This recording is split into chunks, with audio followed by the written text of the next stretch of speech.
Soren Bjorn is the president of Driscoll's. His company controls around a third of the US berry market. He joins me now. It's a long way from your California fields, if you will, to the war in Ukraine, to the supply chains problems of China. But what you're exhibiting is the difficulties and the enmeshed global market. How's it hitting you? Yeah, I mean, on the farm, we are definitely feeling it, right? I mean, fertilizer and other input costs are up 40 to 100%. And that's if you can get everything. A lot of the specialty inputs, like for organic production, is actually quite difficult to get these days.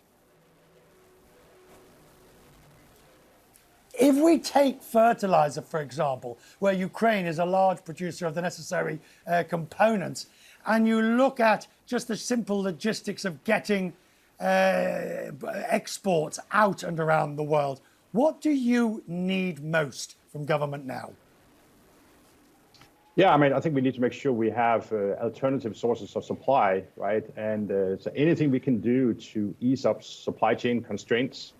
I mean, that has been a major issue throughout the pandemic. It looks like it's getting a little better, right? But I think government really need to look at all those places in the world where things are getting stuck and what can they do to help keep things moving. That's probably the single biggest thing they can do in the short term. You see, what's interesting is we were, for so many years, people like you, business leaders, were told just-in-time supply chain, don't hold too much inventory, watch the costs and hedge. As I see you smiling, in a sense, it's you know, because what you're now learning is that that's actually cost you dear. Yeah, I think that's right. Okay, and it sort of comes at an interesting time, right? Because really the cost of holding inventory has been relatively cheap because interest rates have been so low, and now interest rates are going up. And there's no doubt about that businesses like ours need to keep more inventory. And so you see that throughout the world. And I also think that's creating some additional pressures in the short term, right? You know, as people are sort of out there making sure they have enough inventory, they want to call it hoarding, you know, then that puts more pressure on the entire supply chain. And with everything else going on, that makes it really challenging in the short term.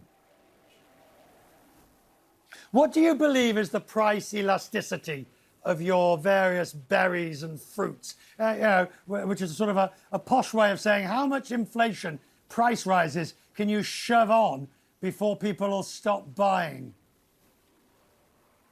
Well, you know, I mean, if you're in a category like berries, which is highly, highly perishable, you know, we do not have the luxury of putting our berries into inventory for a little while or send out a price list and say, hey, we're going to take the price up. I mean, that's not how our business works, right? There's a total amount of supply, there's a total amount of demand out there this week, and that ends up with a certain price. And so in the short term, there's not much we can do. We will sell every single berry we produce every week. What we harvest today is probably sold tomorrow.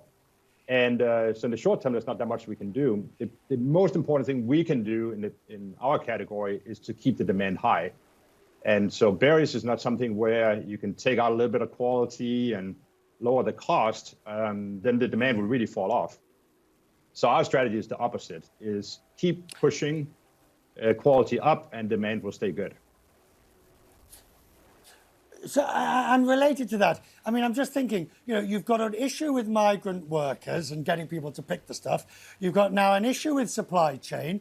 You've got fertilizer problems. You've also got this potentially 6 or 7 interest rate rises. So you've got to get your balance sheet and your medium and long-term debt sorted out. It's amazing you sleep at night. Well, I mean, in some ways, the pandemic was really good for demand in our business, right? So we are actually coming out of the pandemic really, really strong. But we will have to make the investments in technology and other things to make sure that we can continue to grow our business. And that's what we committed to. We're producing more berries this year than last year. We want to produce more berries next year than this year.